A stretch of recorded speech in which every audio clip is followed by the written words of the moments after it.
Maafuuf daagattanii biyya baduuf jedhu keessa teessu badiisni dingataa durrufee yeroon ishee dhumeera seenaan dachee kanaa goola baamu guyyaan badiisa ishees dhiyaate sabulchitoonni ishee oduu sobaatiin jajjabeessaanii badhaadhinaaf durooma labsaa hin dhaggeeffaatinaa barri golgolaa ushee ga'eera dhiyaateera yeroon naasisa.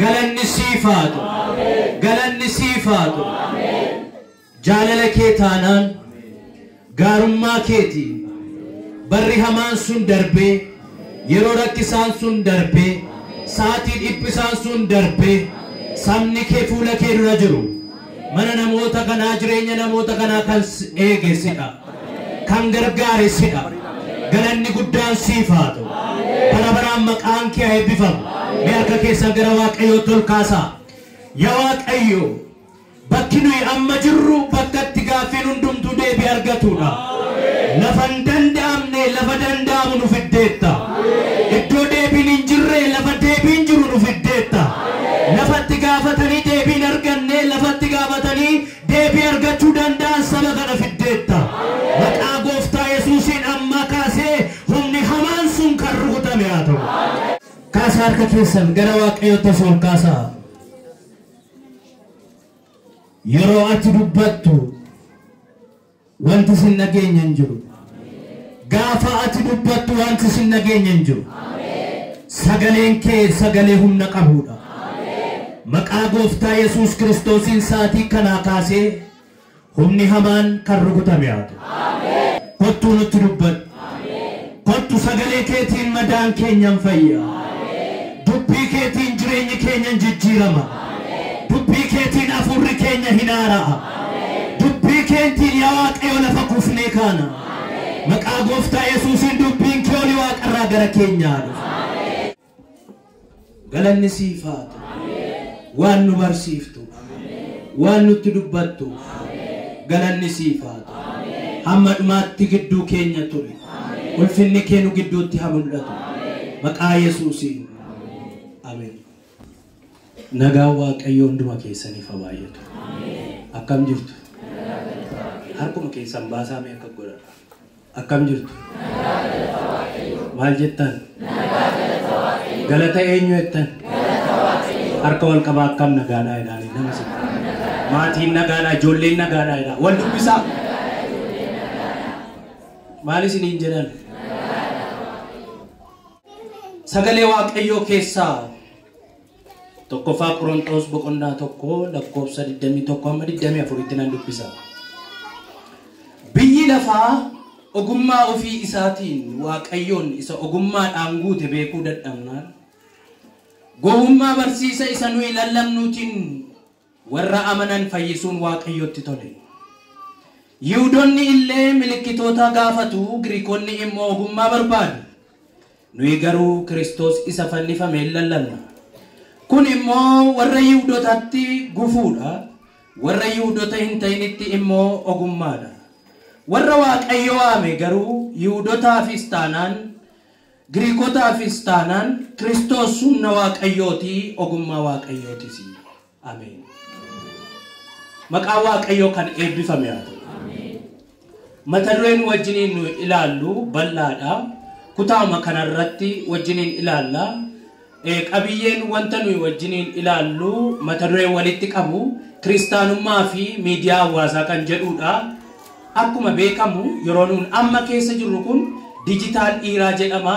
Kana jechuun maal jechuudha? Bara dijitaalaa jechuun yerootti teknooloojiin ittiin namoonni wal quunnamanii fi dhimma isaanii itti ba'atan itti guddate jechuudha. Yeroo akkasii keessa jirru. Kanaafi baay'een keessan ajjirtan hundumti keessan namni bilbila hin qabne hin jiru. Kanaafi namni bilbila fayyadamu xinnaas ta'ee guddaa addunyaa dijitaalaa keessa jira jechuudha. Kompiitaras yoo fayyadamtan, bilbilas yoo fayyadamtan, meeseejis namaa ergaa, feesbuukis waan kamiin iyyuu haa ta'u namni teknooloojii kana fayyadamu hundumtuu dijitaal dhiiraa keessa jira. Akkuma waliigalaatti bara dijitaalaa jedhama barreen nuun keessa jiru. Egaani kiristaanummaan isa kana keessatti maal fakkaataa isa jedhamudha wanti nuyi wajjiniin ilaallu. Waa'ee gara isa kanaatti hin dhufini waanan amma dubbadhe iddoo nama dubbise kanarraa walii wajjin ilaallu. Sagaleen kun nagaama mi? Nagaama. Akkasiin dhageessan hin barbaada. Kutaan amma dubbise kana keessatti addunyaa lamatu jira. Addunyaa inni tokko addunyaa afuuraati, inni tokko immoo kan fooniiti. Mandaruma tokko keessa yookiis iddoodhuma tokkotti addunyaa lamatu jira.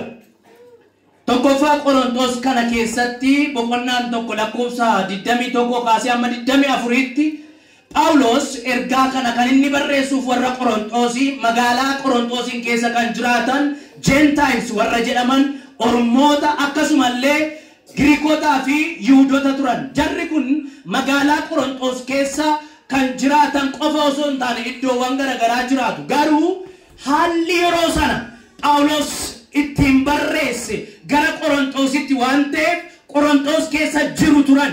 Warri kam? Warri akka Yihuudoota, Giriikotaaf Ormooti warri kan biroon jechuudha. Magaalaa sana keessa jiru turan. Phaawulos gaafa afaan isaa saaqatu biyyi lafaa ogummaa isheetiin Waaqayyoon beekuu dadhabnaan Waaqayyo gowwummaa barsiisa keenyaatiin warra amanan fayyisuu hin jaallatedha. Biyyi lafaa jedha isa dura. Biyya lafaa jechuun isuma nuyi amma jennudha. Biyya lafaa jechuun wantoota nuun amma keessatti kiristaanummaa ilaaluuf deemnudha. Kanaaf biyya lafaatii fi waa'ee wanta biyya lafaa kan hin taaneetti dubbata Phaawulos. Waa'ee warra biyya lafaa gaafa dubbatu ogummaan isaanii Waaqayyoon beekuu isaan dadhabsiifnaan Waaqayyo immoo gowwummaa barsiisa keenyaatti fayyadamee warra amanan fayyisuu jaallatedha. Isinii galaayiraa warra maal ta'an hin dubbattan taanaan himaan danda'amu. Warra maal ta'an jettan warra amanan fayyisuu hin jaallatedha. Gowwummaa barsiisa keenyaatti fayyadamee warra amanan fayyisuu hin jaallatedha. Phaawulos wanti inni dubbatu sun dubbii gowwummaa ta'e osoo hin taane namoonni waan inni dubbatu gowwummaatti lakkaa'an magaalaa Qorontos keessa waan jiraniif warri ogummaadhaaf milikkitatti amanan waan isa dhaggeeffataniif akka isaan yaadanitti wanti Phaawulos hojjetu gowwummaa waan ta'eef gowwummaa barsiisa keenyaatti fayyadame Waaqayyoo jedha. Erga kana jedhee booda dubbiin Phaawulos inni gowwummaa jedhu kuni akka akkamitti beektu? Akka ashoofaa sayidhan warra nuyi beektota hidhan sana isaanitti ga'e isaadha malee Phaawulos dhuguma Phaawulos wanti inni dubbatu gowwummaadha jechuu miti. Isa isaan gowwummaa dhadhanii yaadan sana isaanitti ga'ise isaanitti qoose. Gowwummaa barsiisa keenyaa gaafa jedhu dhuguma gowwummaa barsiisa Phaawulos faatu gowwummaa ta'e osoo hin taane warra gowwummaadha jedhanii yaadantu jiru. Waa'ee waan kanaa immoo itti fufee dubbate Phaawulos Yesuus Kiristoositti aansee waa'ee ogummaa biyya lafaatti deebii nama kennedha. Gooftaan Yesuus Kiristoos ofii isaatiiyyuu ogummaadha. Waaqayyo ofii isaatiiyyuu ogummaadha. Inni madda ogummaa ta'e Toomaas Akiinas akkas jedha. Namichi miidiyaal eejii keessaa waa'ee Yesuus Kiristoos barsiise tokko nama baay'ee beekamaadha waan ta'eef baay'ee isaa beekuu dandeessu namoonni teoloojii baratan. Toomaas Akiinas akkas jedhe. Addunyaan kun yuunivarsaal inni jedhamu addunyaan kun sochii kan jalqabde dursa kan sochii ishee jalqabsiise qabdi jedha. Beekumsi addunyaa kanaa beekumsa Waaqayyoof ragaadha. Wanti addunyaa kana keessatti argamu kalaqi hundumtuu eenyummaa Waaqayyoo ragaadha. Akkasuma macaafni qulqulluun waa'ee eenyummaa Waaqayyoo cimsee dubbata. Bakka nama dubbise kana keessatti immoo Phaawulos dubbii isaatiin guutummaatti Yesuus Kiristoos eenyu akka ta'etu dubbata. Kanatti ergaan seen booda akkas jedhe. Yihuudoonni milikkita barbaadu jedha. Waa'ee Yihuudootaan isinitti hima. Yihuudoota jechuun Ormoota warra hin jedhamne qomoo Yesuus Kiristoos keessaa dhalatedha. Sanyii Yihuudootaa sanyii Waaqayyo filatedha. Sanyii Yihuudootaa jechuun biyya lafaa kana irratti namoota kan biroo warra tuffatanidha. Yesus numa beeka, numa jaallate, numas filate jedhanii waan yaadaniif. Sanyii kana Yesus Kiristoosis eeyyee dhuguma filate. Hamma har'aattu Yesus Kiristoos biyya lafaarra turee Yihuudootaaf kakuu galee deeme. Yihuudootuma Antichrist warra jedhaman Yesus Waaqayyoon miti. Inni namuma taraa tokkotu Yihudaatti dhalatee jiraatee deebi'ee du'e. Inni Waaqa ta'uu hin danda'u warra jedhan kanaa Yesus maal jedhe beektu? Bara dhumaatti carraa fayyinaa argatu jedhee raajee deeme. Akkuma isaanitti of ilaalanitti isaan ilaala Waaqayyo. Isaan inni nama addaati jedhu Waaqayyos eeyyee isaan jaallata. Isaan duwwaa osoo hin taane Waaqayyo nama hundumaa jaallata. Ta'u iyyuu dhuguma garuu sanyicha hin jaallata. Bara dhumaatti carraa gara Waaqayyootti deebi'uu akka qaban Yesuus raajii dubbate. Ofii isaatiin. Egaan warri Yihuudootaa kuni, warri Phaawulos milikkita barbaadu jedhu kuni, Yesus Kiristoos milikkita hin argisiifne taanaan iddoo kanatti namni ta'e wayii waan ta'e wayii hin taane taanaan ija isaaniitiin abidda gadi bu'u. Isa kan Eliyaas fa'aa galaana addaan citu isa Museen hojjete. Dhagaa bishaan baasu ija isaaniitiin hin argine taanaan Waaqayyo hin jiru isaaniif. Maaliif milikkitaan jiraachuu Waaqayyoon mirkaneessu. Phaawulos teoloojii warra Yihuudootaa isa qabatamaatti Waaqayyoon argan malee hin amanne sana zeeroodhaan duwwaa godhee baase. Milikkita barbaadu inni jedhu isaaniin jedha Phaawulos.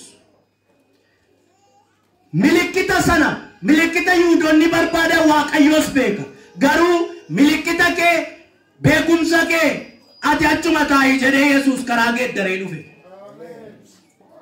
Milikkita sana eegu waan ta'eef Yesuusin beekuuf akkamitti beekna jedhaniiru. Wangeela Yohaannis 14 akkati Yesuusin taate akkamittiin nu beeksiftan ittiin jedhan. Abboonni keenya lafa onaatti maannaa nyaatanii turanii atoo akkamitti si beekna siin jedhan. Mee waan ta'e tokko godhi mee ittiin jedhan. Isa isaan beekaniin hojjechuun barbaanne Waaqayyo. Foormulaa kan biraa qabateetu Waaqarraa gad dhufe. Foon namaa uffatu iyyuu teoorii mataa isaatiin Waaqarraa gad dhufe. Kanaaf Phaawulos gaafa afaan saaqqatu biyyi lafaa ogummaa isheetiin beekuu dadhabnaan jedha. Utuu hin dandeessise ta'eeti milikkita arguudhaan Waaqayyoon baruu danda'anii utuu ta'e Yesuus gara biyya lafaa hin dhufu ture. Amma yuukoo namoonni akka warra Yihuudootaa jiraachuu dandeessu. Yoo ashaboon mataatti laname malee jijjiiramuu hin danda'u kan jettan. Yesuus Kiristoos ashaboo ataman turran caala. Kanaaf amantoonni amma jaarraa 21 dijitaaliiraa isa nama isiniin jedhu. Utuu hin barbaada ta'e gooftaa Yesuus Kiristoos waan Yihuudoonni barbaadan godheetu biyya lafaarratti of mul'isa ture. Isa isaan barbaadan dhiisee Yesuus karaa biraadhaan of mul'ise. Isaan akka inni Waaqaaf lafa raasee dhufu barbaadan inni immoo didee dhaqee dallaa horiitti dhalate. Isaan akka isaan impaayira isaaniif ijaaru barbaadan. Yesuus Kiristoos kun akkuma Musee akka Daawit dhufee impaayira isaanii ijaaree akka inni bilisummaa isaanii dhugoomsu barbaadan. Politikaal jechuudha. Politikaal aayidiyaa of keessaa qaba amantii warra Yihuudootaa. Isinii galeera? Amantiidhaa fi politika paralelidha. Empire kan jedhu dhimma politikaati, amanti milikkita kan jedhu immoo dhimma amantiiti. Yesuus Kiristoos itti waliin galle. Isinii galeera? Yihuudootni amanan amma Yesuus lafarratti jirutti koo akka jiran gaaffii politikaa gaafachaa turanii. Utuu irraa baratanii maa jedhanii yoo mootummaa keenya nu deebista, yoo nu ijaartaa ittiin jedhan. Baddu baasee Yesuus Kiristoos immoo akkasitti hin jedhe. Yerusaalem hin barbadoofti, hin diigamtu ittiin jedhe. Dha'ichi Yesuus Kiristoos Yihuudaa rukute koo biyya lafaa kanarratti namni rukutame hin jiru. Waraanni addunyaa inni lammaffaan ikkoo Yihuudootaan kan maashiniitti nam'ee daakame. Yihuudootaan. Hitler ikkoo Yihuudootadha kan inni daake maashiniitti naqe. Yihuudoota warra Waaqayyo irratti geessan. Impaayira nu ijaarii amantii keenya divilooppii nu godheennaan inni jiru dhugaan isa kana. Akkuma isinitti dubbatame, akkuma milikkitaan barachaa turtan, akkuma raajiis dhageessan. Inni isinitti dubbatame inni dhugaananadha. Lakkii dhiisaan arguun abbaa arguudha. Ani isa raajame sanadha irratti mee dadhabe Yesuus Kiristoos. Raajii lama raajeera. Raajii kriitikaalii ta'e lama raajii. Raajii tokkoffaanii Baradumaatti arrafa hinaayina akka yuudonni argatan dubbata. Raajii lammaffaan immoo baddu baasaa hin baddu hin diigamtu kan jedhudha. Amma barbaadde diigamtee isheen xinnoon immoo carraa fayyinaa argatti. Yesuus Kiristoos guddaa. Kanaaf milikkita barbaadu. Inni Phaawulos jedhu kun warra Yihuudootaa kanaafidha. Akkas malee nama nan. Kanaaf Yesuus Kiristoos iyyuu diraamaa isaan barbaadan hojjetee dadhabe Yesuus Kiristoos. Dhaqee gaafa isaanitti lallabu koo biddeen nama 5,000 biddeen inni nyaachise sun ikkoo amantii jara sanaati jedheeti. Maaloo amanaa godheeraam Yesuus Kiristoos iyyuu. Buddeen namni 500 nyaata. Qurxummiin sun baay'attee namoonni hedduun nyaatan sun ikkoo namoonni 5,000 namoonni hedduun kan isaan nyaatan milikkita isaan barbaadanidha. Kan biraan inni kan biraanii Yesuus Kiristoos iddoo garagaraatti bishaan wayii daadhii wayinii kan inni geeddareef waan hundumaa kan inni hojjete tajaajiluma gaafa jalqabu kan inni cidha dhaqee daadhii wayinii sana kan inni baay'isiise kan inni bishaan gara daadhii wayiniitti geeddareef silaa utuu amananii milikkiti tokko kana ture. Yesuus Kiristoos guddaadha. Ameen. Milikkita isaan barbaadan iyyutti argisiisuuf yaaleera garuu warri Yihuudootaa amanuu hin dandeenye beekuus hin dandeenye. Amanuus beekuus hin dadhaban. Waan isaan barbaadan hedduu hojjeteera. Biyyoo lafatti wantoota lafatti tufee biyyoo fuudheen inni ijatti dhibe sun ikkoo Waaqayyoon hin maluuf ture Waaqayyo fayyadee darbuu ni danda'a. Garuu kanaan immoo hin amanuu laata jedhee immoo diraamaa hojjete. Hin danda'amne. Hamma har'aatti baay'een isaanii Yesuus Kiristoosin fudhachuu hin dandeenye. Inni lammaffaan immoo Giriikota sanni jedhu. Giriikonni ogummaa barbaadu. Waa'ee Giriikotaan isinitti hima. Giriikonni biyya falaasamaan beekamoodha. Waan hundumaa isaan immoo maaliin mirkaneessuu barbaadu? Qorannoodhaan mirkaneessuu barbaadu. Yesuus Waaqayyoon akka ta'e sammuudhaan qoratanii mirkaneessuu barbaadu. Kanaaf yeroo jalqabaaf akka addunyaa kanaatti filosoofii isa jedhamu sanatti kan beekamoo ta'an isaan filsifinnaa isaantu jalqabee filsifinnaadhaan beekamu. Filosoofii beektuuni hin baranne namooti barattanis yookiin immoo namooti dhageessan yooma intini ta'uudhaaf haati. Filosoofii jechuun maal jechuudha? Love of wisdom isa jedhamu jaalala ogummaa jechuudha. Isaan ogummaa duwwaadhaan waa mirkaneessu. Yesuus Waaqayyoodha eshi inni hin qoranna isa booddee mirkaneessina jedhaniitti taa'u. Yesuus Waaqarraa dhufe ishi hin qoranna akkamitti Yesuus Waaqarraa dhufe qorannee qorannoo keenyaan mirkaneessina jedhanii qorannootti gatta'u. Yesuus foon namaa uffate incarnation isa jedhama. Yesuus foon namaa uffate ishi akkamitti Waaqayyo foon namaa uffate hin qoranna. Anneetu haadha babbaasaa bira geenyeetu qoranna. Dhuguma hafuuraan dhalate namichi kun filosoofiidhaan hin qoranna. Yesuus namarraa dhalatu iyyuu Waaqayyoodha. Akkamitti namarraa akkamitti hafuuraan dhalate hin qoranna. Qorannee mirkaneessina. Warra kamtu jedha kana? Warra Giriikotaa jedha filosoofiidha wantichi. Waa'ee Yesuus Kiristoosis ta'ee waa'ee Waaqayyoo qorannoodhaan mirkaneessuu barbaadu. Qoratanii argisiisuu barbaadu. Kanaaf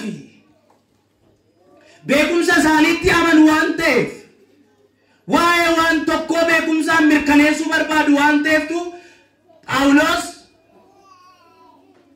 inni kun Yihuudootaafis taanaan Giriikotaaf gowwummaadha.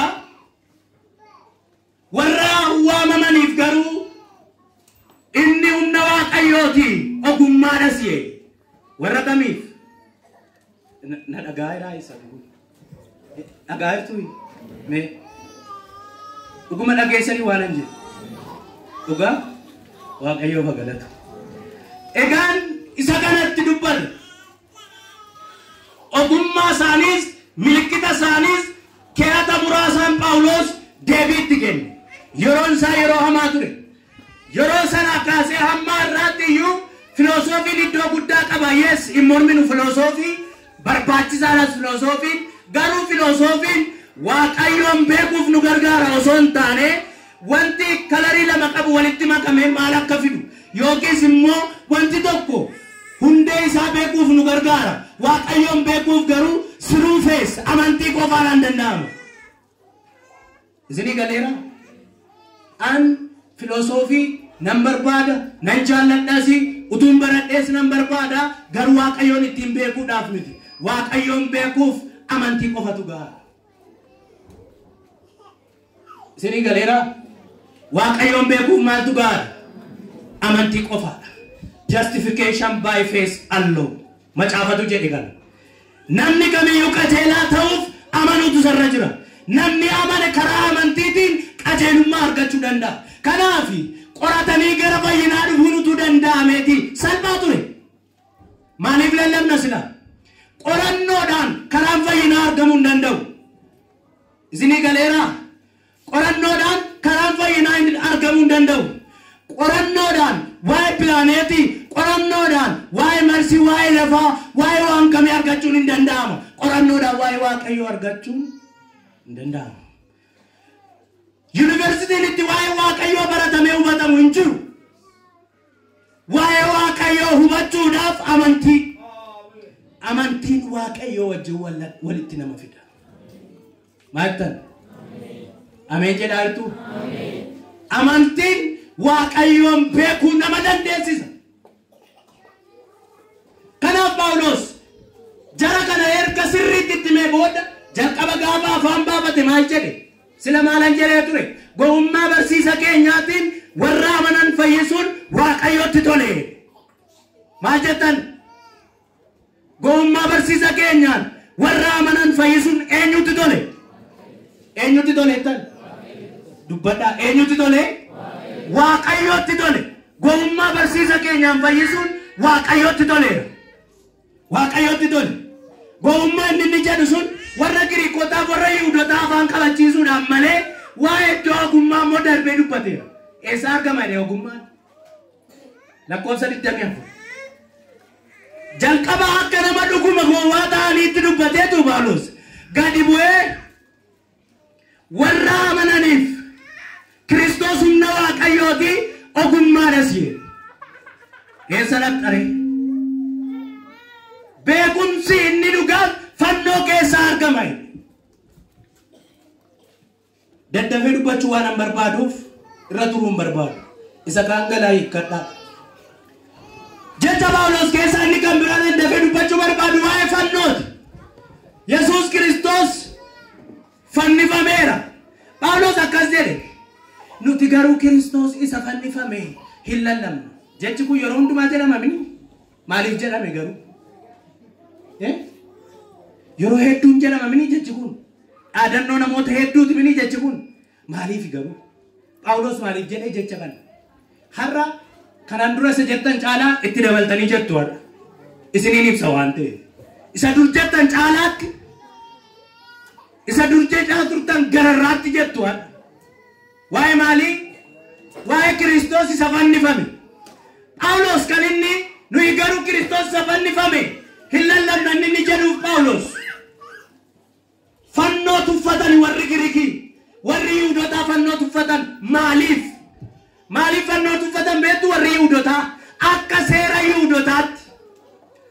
seera Yihuudotaatti namni mukarratti fannifamu nama abaaramaadha.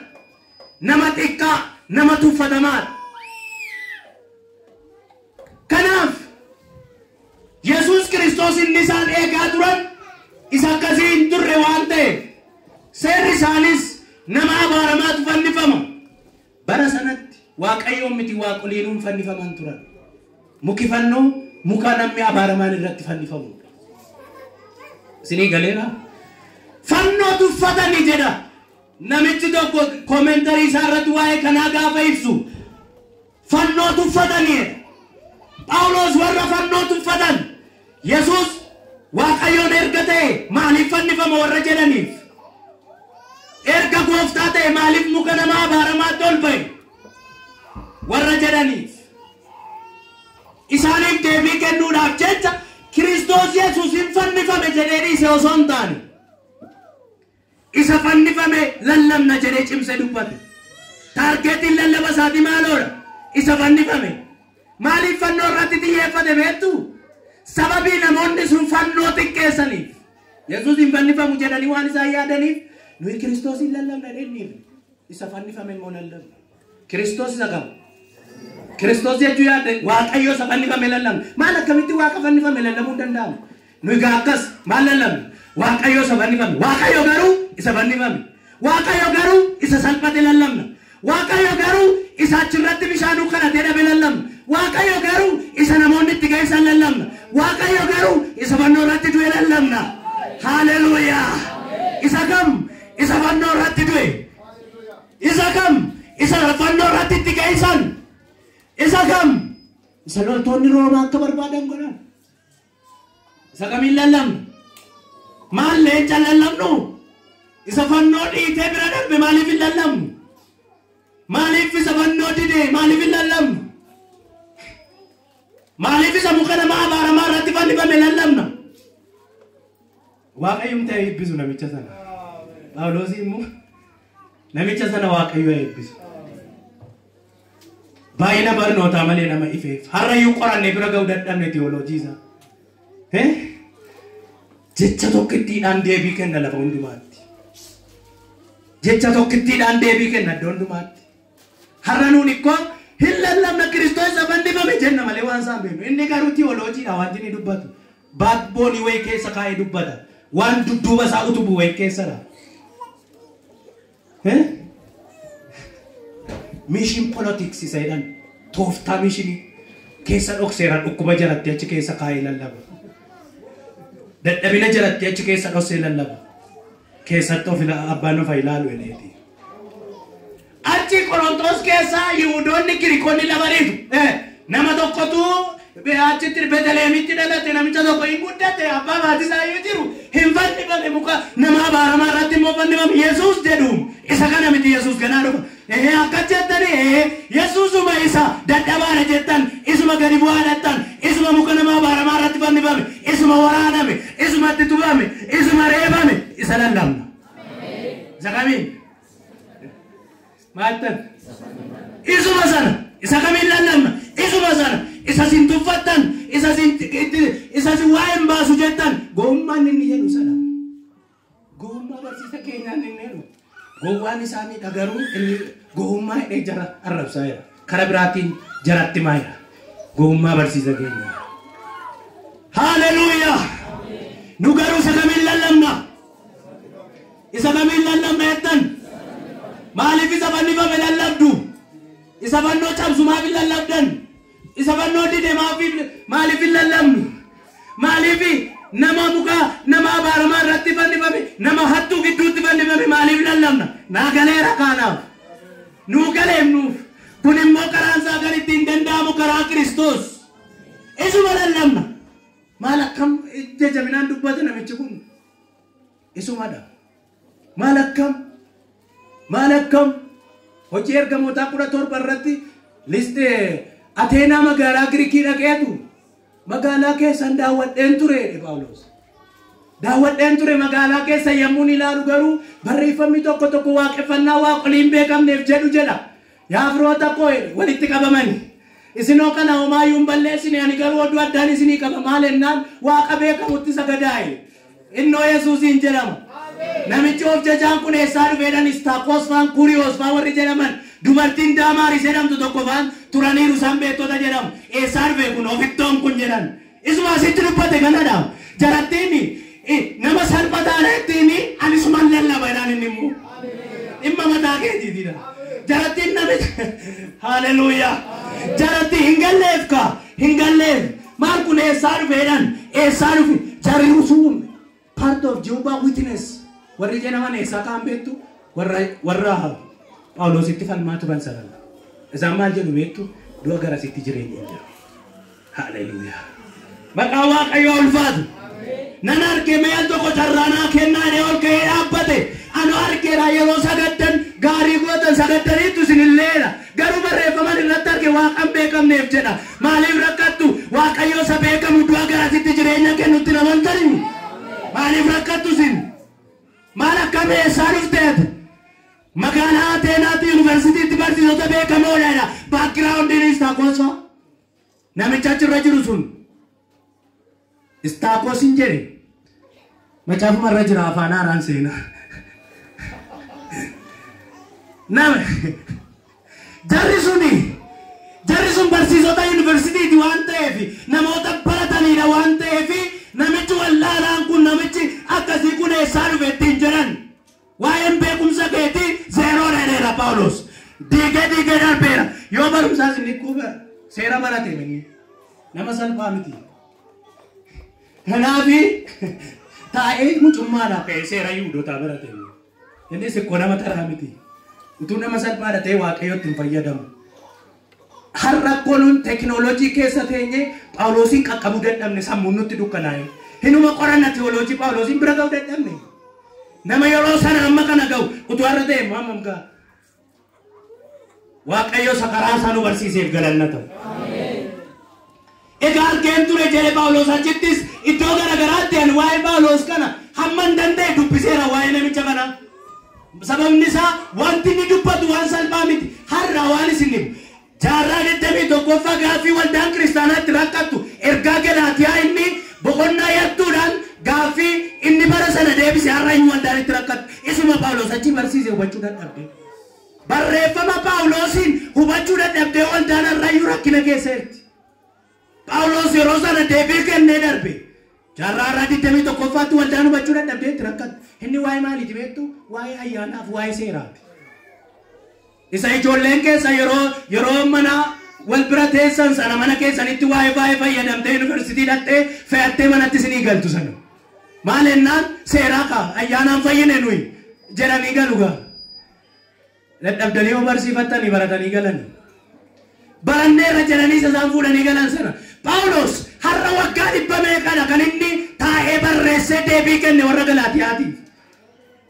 Kana duwwaa miti hojii ergamootaa keessatti yaa'ii guddaan dhimma ayyaanaa waa'ee ayyaanaa irratti waa'ee seeraa irratti waa'ee ayyaanaaf seeraa irratti yaa'ii guddaan hojii ergamootaa keessatti Yerusaalemitti taa'ameera. Phaawulos faatu geggeesse yaa'ii sana. Har'a waldaan kiristaanaa waan gootu wallaaltee mataan itti hiita'e. Maqaan Waaqayyoo ulfaatu. Dargaggoonni tapha kowaasii malee dargaggoonni fayyadama tiiktookii miidiyoola garagaraa malee macaafan qayyamanne dhaqanii fe'atanii galanii waldaa miila tokkoon dhaabu cimoon. Galanni Waaqayyoo haa ta'u. Haalelooyaa. Maqaan Waaqayyoo eebbifamu.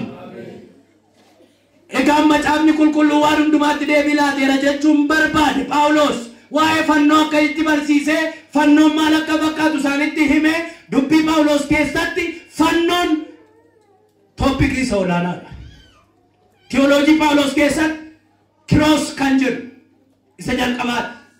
Mata duree guddaan barsiisa Phaawulos maal kan jedhudha. Fannichi immoo isa kamiiti? Fannoo isa Kiristoos irratti fannifame. Waan isin ajaa'ibu Phaawulos salphina Yesuus Kiristoosiin mata duree godhee lallabe. Miidhama isaarraa ka'ee lallabe cimina isaarraa miti. Ibboo inni leencaamu. Maal godhu reeyoo sin awwaaltaniyyuu boolla keessa honteenye guyyaa sadaffaatti caccabsee ka'e min jenne Phaawulos. Isa waa'ee du'aa ka'uu dhiisee isa inni fannoo irratti akka nama salphaa tokko ta'e. Isa inni fannoo irratti akka nama taraa tokko ta'e maaloo bishaan Waaqayyoodha. Isa inni akkuma nama taraa tokko hattuu gidduutti fannifame maaloo Eloo'ee. Isa inni Phaawulos lallabe. Isa yeroo golgaan mana qulqullummaa dukkanaa'e guyyaa keessaa sagaliin yeroo isa dukkanaa'e golgaan mana qulqullummaa tarsa'e dhiisee Phaawulos isa inni itti salphate irraa ka'ee lallaba. Isa lallabna gaame. Waaqayyo garuu isa kam lallabna? Isa fannifame. Waaqayyo garuu isa kamiin lallabna nuyi? Isa fannoo irratti dhiphate lallabna. Egaan sila kaaseera addunyaa lamatu akka keessa jira jenne addunyaan inni tokko biyya lafaati ogummaa isa jedhamu milikkita isa jedhamu taana addunyaan inni lammaffaan immoo waa'ee mootummaa Waaqayyoo sanadha. Addunyaa mootummaa Waaqayyoo addunyaa hafuuraati. Addunyaan hafuuraa ayyaanaan dhugaa beekuu gumaacha. Addunyaan foonii immoo waan biyya lafaa kana irratti waan ta'eef beekumsa wabeeffachiisa. Waan murtaa'aa ija fooniin argamu wabeeffachiisa. Kanaaf mandaruma tokko keessatti addunyaa lamatu argama. Biyya lafaa keessa jirra mootummaa Waaqayyoo seessara. Maattan Mootarii isin akkuma warra Jihoovaa mootummaa Waaqayyoo ganaa dhufeettu. Eessara mootummaa Waaqayyoo? Waa'ee mootummaa Waaqayyoo laasee kana qabadhaa. Silaan barreeffattanii sammuma keessantu kompiitara fakkaata. Silaan barreeffattanii maal godhu sila banne ilaa ishee kana qabadhaa. Mootummaa Waaqayyoo dhufeerasii ganaa dhufas. Adda addaan bawwanti kun. Dhufeera qofaa fi osoo hin taane dhufee nu gidduu jira ganaa immoo dhufa. Inni dhufee nu gidduu jiru isa nuyi hafuuraan itti jiraannu. Inni ganaa dhufuuf sun immoo isa dhumaaf ittiin jannatatti gallu dhufaatii Yesuus Kiristoos. Mootummaa Waaqayyoo jechuun presence and the continuity. Ammas jira itti fufasii malee amma dhufee hafees miti ganaa dhufas miti. Waliigalleerraa jedhe hin dhaga'amaa Waaqayyo nu gargaareeti. Hungatu Waaqayyo. Maal lama dhabaa namuma lamallee qaba. Egaan isa kanadha. Mootummaa Waaqayyoo fi isa kan biyya lafaati. Addunyaa lamatti iddoo tokko jiraan isiniin jedhe. Ariifadheen dubbadha.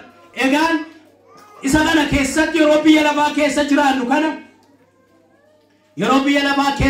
kana wanti nuyi hubachuun beekuun nuuf ta'u wanti hedduun ni jira. Calluma jennee jiraanna miti biyya lafaa kanarra. Waan jiraannuuf beekuun nurra jira. Egaa amma dhufeera. Sila maal jenne?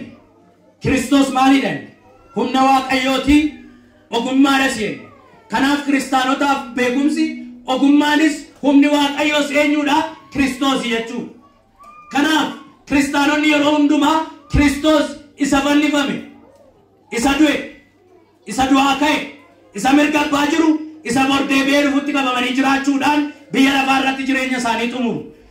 Kanaaf biyya lafaa kana keessa yommuu jiraannu akkamitti biyya lafaa keessa jiraachuu dandeenya? Isa jedhamutti dhufaa. Biyya lafaa kana keessa akkamitti jiraannu? Callumannee jiraannaa naannoo keenyaas al tokko hin faarfatu, al tokko mudhii qabatanii hin sirbu yoo ta'e naannoo keenyatti laayif istaayilii yookiis akkaataan jireenya kiristaanummaa keenyaa akkam ta'uu qaba? Akkam isin? Nagaa keessanii? Akkaataan jireenya hafuura keenyaa akkam ta'uu qaba? Isin akkam? Dargaggoonni akkamidha? Warri har'a waldaa jirtan bor gaafa mana barumsaa dhattan immoo maal taatu isin? Akkam? Waan argitan fakkaattu moo waan fakkaattan kan mataa keessanii qabdu? Maal fakkaattuun isiniin jedhe? Maal fakkaatta waliin jedhame? Eenyuun fakkaattadhaani? Gaafa laaltan eenyuun isinitti fakkaata? Eenyuun fakkaatta? Isa nuyi dubbannu osoo hin taane jireenya keenyatu Kiristoosin duukaa akka jirru nutti namootatti hima. Isa dubbatan nu miti. Isinii galeeraa?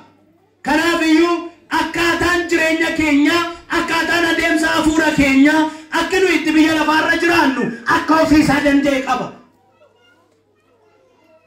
Akkaataa jireenyaa mataasaa danda'e kan mataa keenyaa qabna. Akka maalii? Akka maalii jettan? Akkaataa jireenyaa kan mataasaa danda'e qabna. Akka biyyaatti miti kan keenya. An keenya akka biyyaatti miti. Akka naannootti hin jiraannu.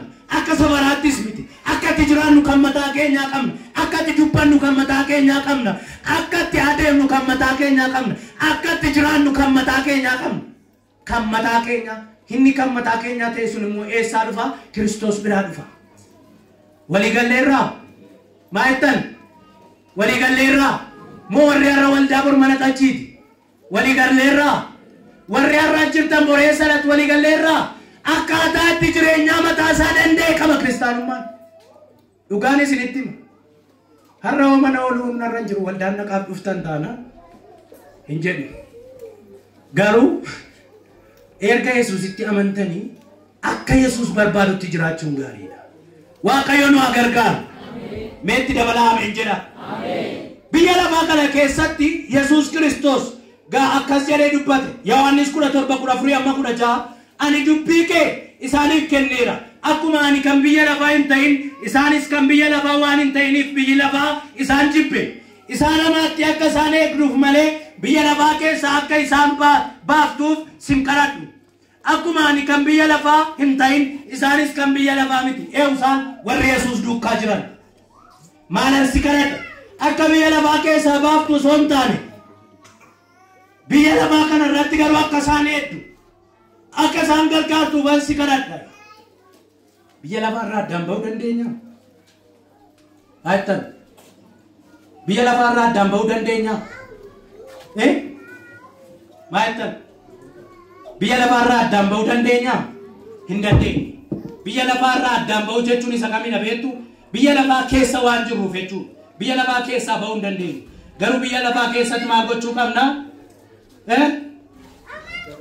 adda taanee jiraachuu barreeffamni asirra jiru kun maal jedha sitti arganaa asirra kan dubbistaa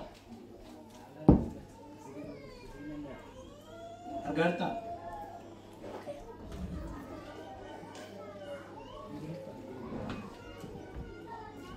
Ingiliffadha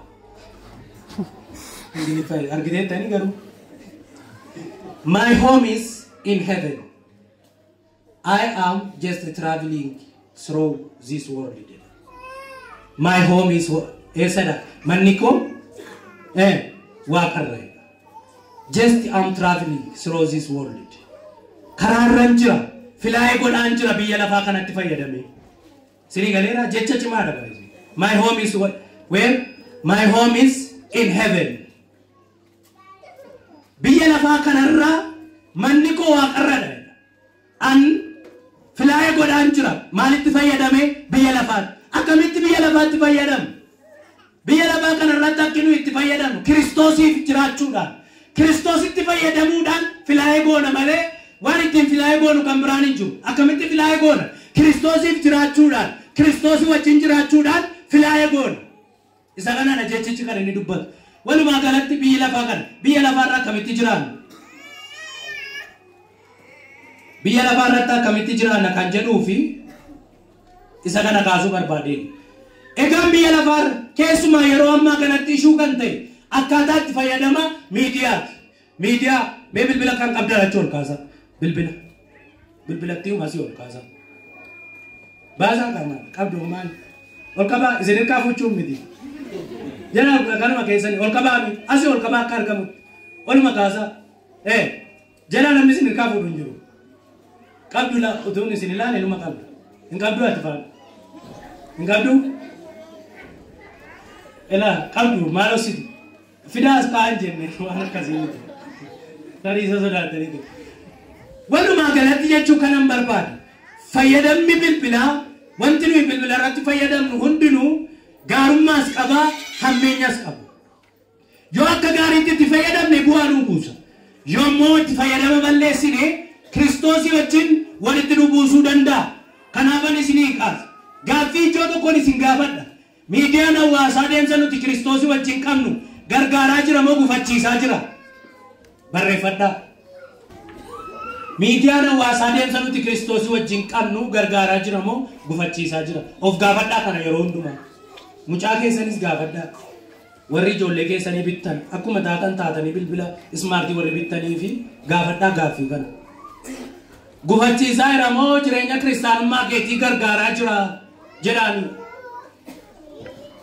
bu'aa isaan isinitti hima bu'aan isaa akka kiristaanotaatti wangeela babal'isuudhaan Maatewos 28:20 wangeela babal'isuuf nu gargaara maaliif al tokkicha as teenyee karaalee Instagramii, TikTokii, YouTubeii fi karaalee garaagaraatiin wangeela lallabna waan ta'e waan nuyi ammaa sitti dubbannu utuu daarektii darbaara ta'e namooti hedduun dhaga'uu danda'u kun bu'aa miidiyaa keessaas tokkodha inni taan warra kan jajjabeessuudha hiriyoota keenya walirraa fagoo jirru kan biyya faa jiran kan biyya hedduu garagaraa jiran maaliin jajjabeessitu bilbiltanii fi akkamati nagaadhaa'oo yoo gadda ta'e jajjabaadhu ennaa miniire bu'aadha moo bu'aa miti bu'aadha inni sadaffaan odeeffannoof walitti dhufeenya qabaachuudha isa ammaatiif Ibrooti 10:24-25tti waa'ee isa kanaan dubbata warra kaan jajjabeessuu kan jedhu miidiyaan kana keessatti nu gargaara odeeffannoo walitti dhufeenyaa qabaachuu Filiphisiyoos 1:5 walitti dhufuudhaaf barbaachisaa akka ta'e macaafni qulqulluun ni dubbata nummoo karaatti walitti dhufnu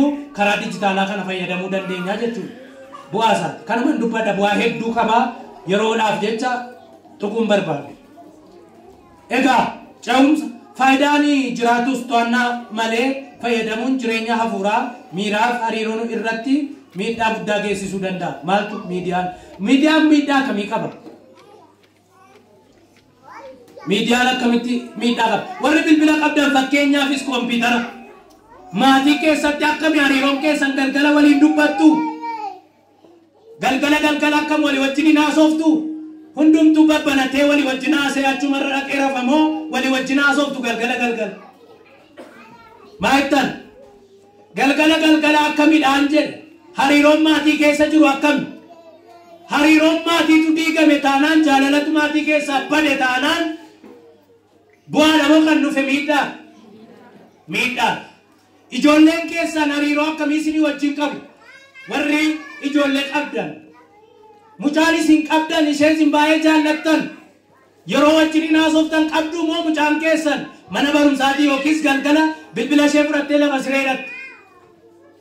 Akkas taanaan jireenyaatti hin jirtan waan ta'eef laayif istaayiliin kiristaanaa sila dubbannee irra bocamuu qaba.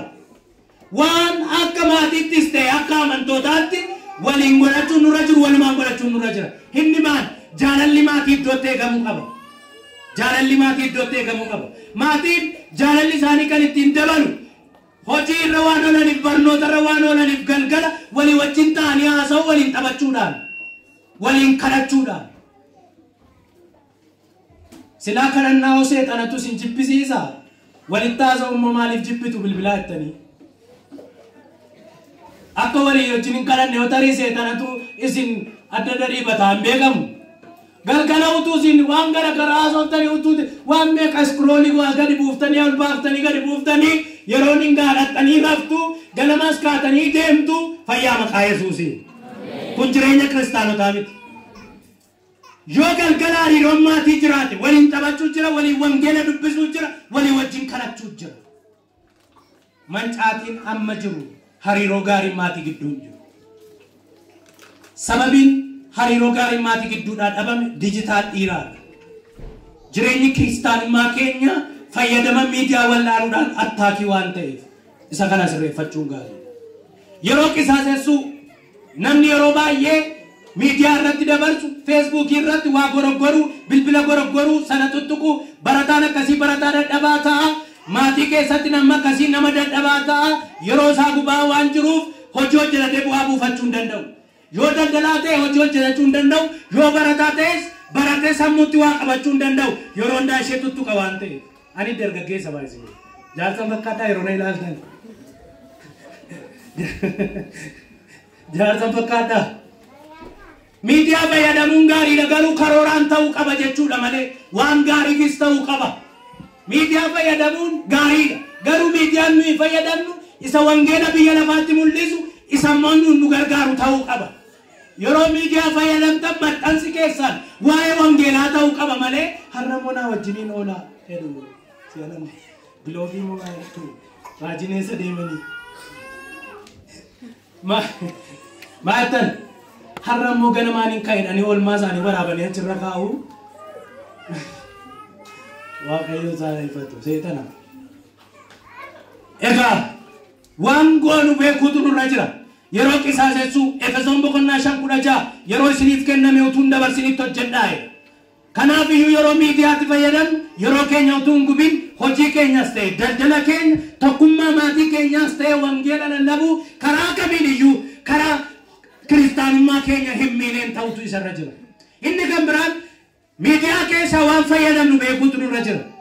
Waanuma argitan ilaaltu taanaan sammuu dipireeshinii, sammuu maraati. Nama miidiyaan maraacha keessumaa kiristaana miidiyaadhaan sammuu isaa dhiphatee dipireeshinii irraa kan ka'e kiristaanummaatti kufee akka fajajuu nama ta'e nama akkasii ofumaa waldaatti hin fidina hin fayyu yoo kadhatanis. Maaliif hin fayyu beektu? Tokkoffaa kiristaana.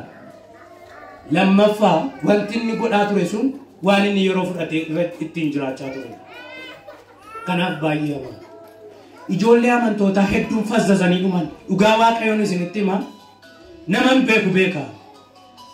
Barumsa hidhanii birriitti baasanii mucaan beeku tokko biyya alaatti erganii achitti dhaqee raatee achi deebi'e.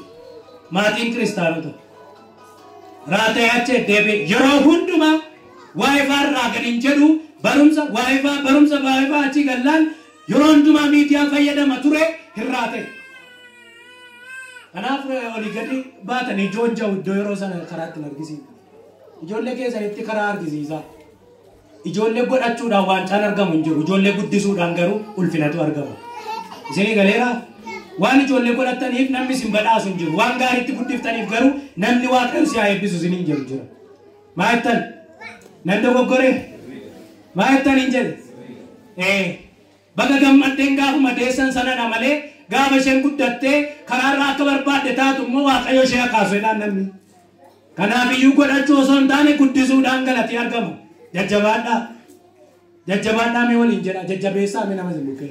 Jajjabaadheedhaani. Jabaadheedhaani. Ijoollee kee sirriitti guddiseedhaani. Ofii kee sirriitti guddadheedhaani. Jabaadhutti hin jedhaa. Dabalaa jabaadheedhaani. Jabaadheedhaani ammas. Waaqayyo nu haa gargaaru. Inni ittaanu wal bira qabanii wal bira qabuu fi hinaafaan fixaan jira. Karaarraan dubbadhu waan hin ta'eef.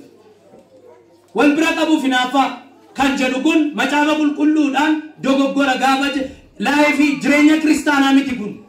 Waan tokko wal bira qabanii hinaaffisuun jireenya kiristaanaa miti. Jireenya ofii fuudhanii jireenya namaa bira qabu. Soofaa mana namaa jiru mana ofii fidanii ilaalu. Jireenya mana namaa bira jiru jireenya ofii godhachuun gaa'ela sin diigaa kiristaanummaa sin diiga. Jireenya ittiin jiraannu kan dhuunfaa keenyaa qabna. Isinii galeeraa? Waan isin konkolaataa bitaniif hin bituan. Yoon hojjedhee argadhe immoo nan bitadha. Waan ati konkolaataa bitatteef immoo waan inni badduuf hin qabuan. Sababiin isaan kiristaanadha. Baga gargaaramteen siin jedha malee waa'ee isa sii ta'e of hin dhiphisu. Yoo wanta akkasii jiraate immoo kadhatanii ofirraa ifachuudha. Miidiyaan amma jireenya miidiyaa keessatti kiristaanonni hedduun waan miidiyaa irratti ilaalan fidanii ittiin jireenya isaanii diigu. Hinaaffaadha. Akkuma sila isiniin jedhe namuma isaan beekan tokkotu immoo liqeeffatee ta'uu baankii irraa daldaleessa ta'uu makiinaa gaarii tokko qabatee ishee wajjin footoo ka'ee ishee viidiyoo waraabee gallakkifata asii immoo warri beekan dhiphachuutti ka'u ga'a. Ani amma jireenyatti hin jiraa kana abaluu yoo akkas ta'e.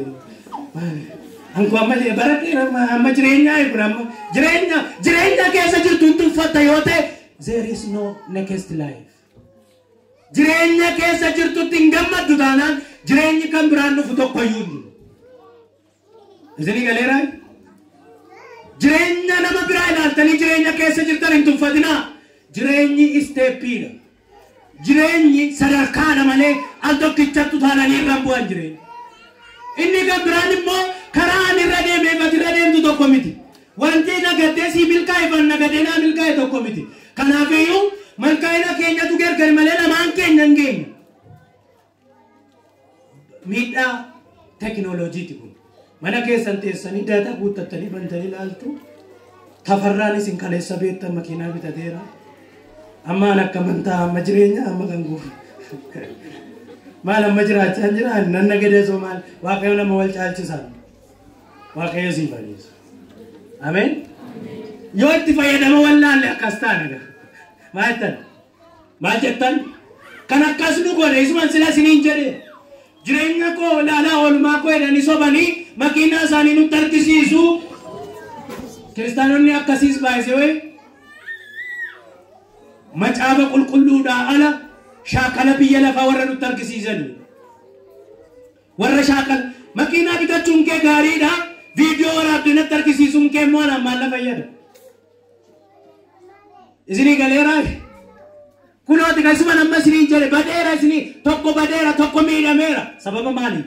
Sababa ilaali. Baga bitatte gaariidha. Silaa yeroo itti dhuftu sabara si agarra. Maaliif utuun dhufin viidiyoo nutti ergita? Erga kiristaana taate. Barcuma of tuultuurran taa'inii jedha wangeelli. Karaa lamaanitti wantichi sirrii miti. Yoo madittee gallakkifte immoo lakki'an karooraaf kaayyoon ittiin jiraadhu qabaadhaan nan jedhu. Yoo waan akkasii argan amma akka ofii kootiitti yoo waan akkasii argan irraan dabarsa. Dhugaan isinitti waan addaa miti baay'isee. Hinaaffaafis miti. Sababiin isaa baga ta'eef bakka ilaaluu nan barbaachisa. Nan dabarsa. Kanaaf isa kana fide miidiyaan hawaasaa waan ta'eef inni kun immoo faallaa macaafa qulqulluuti. Jajjabaachuutu nurra jira.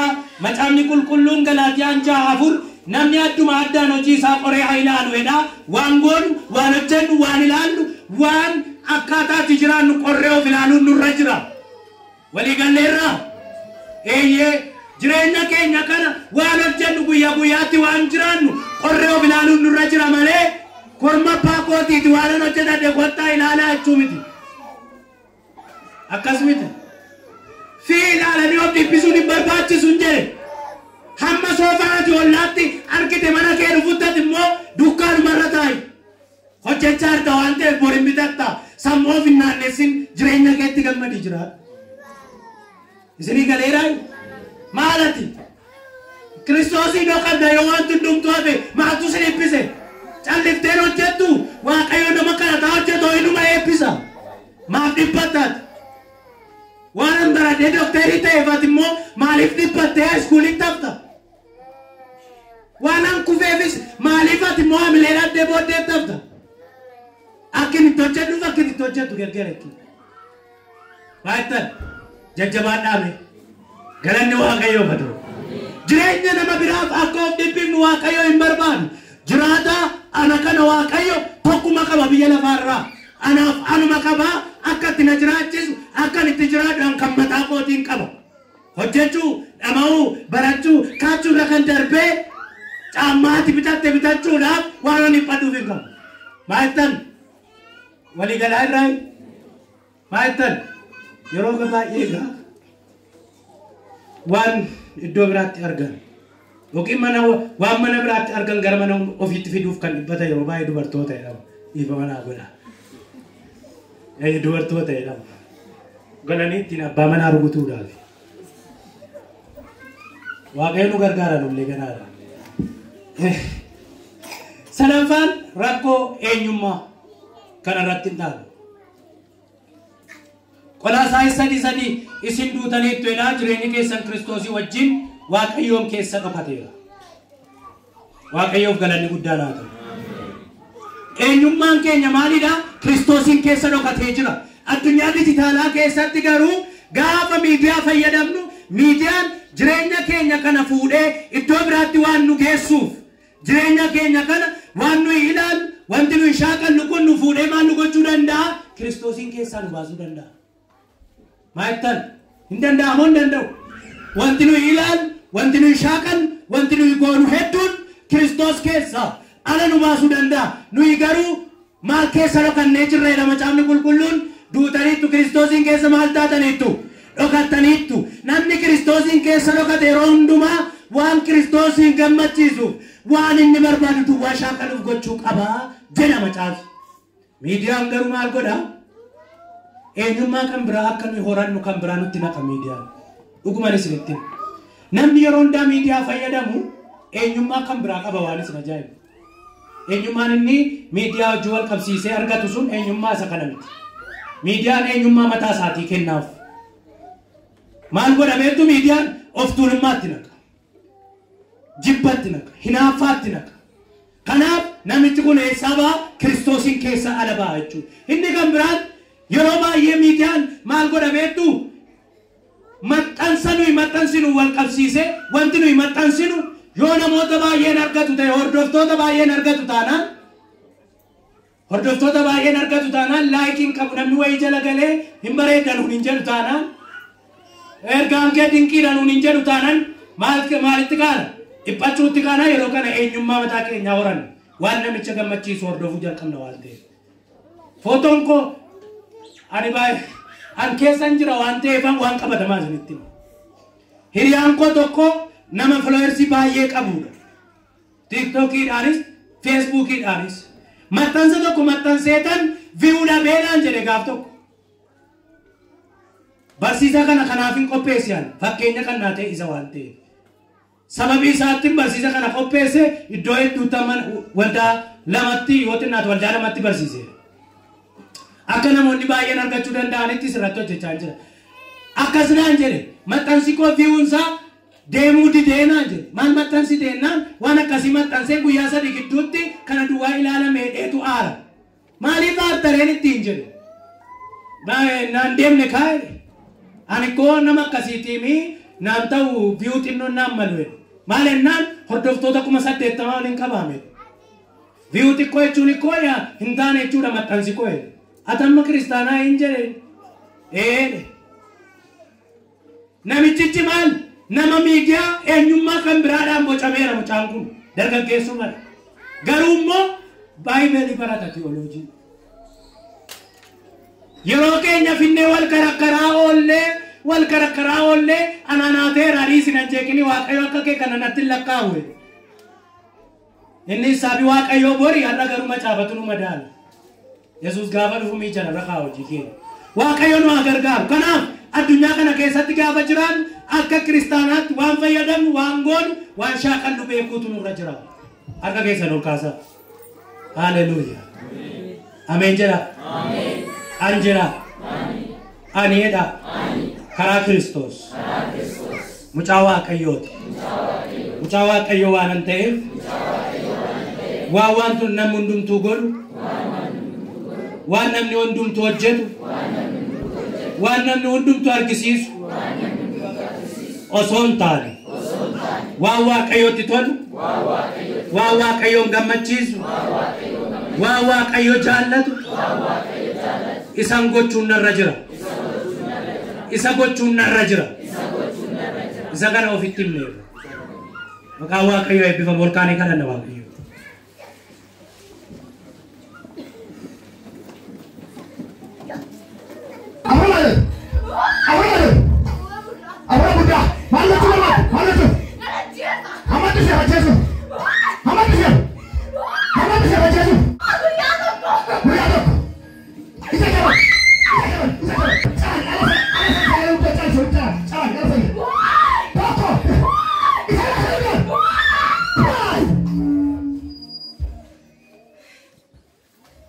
Asik. Dia kayak banget untuk. Asal nila. Asal.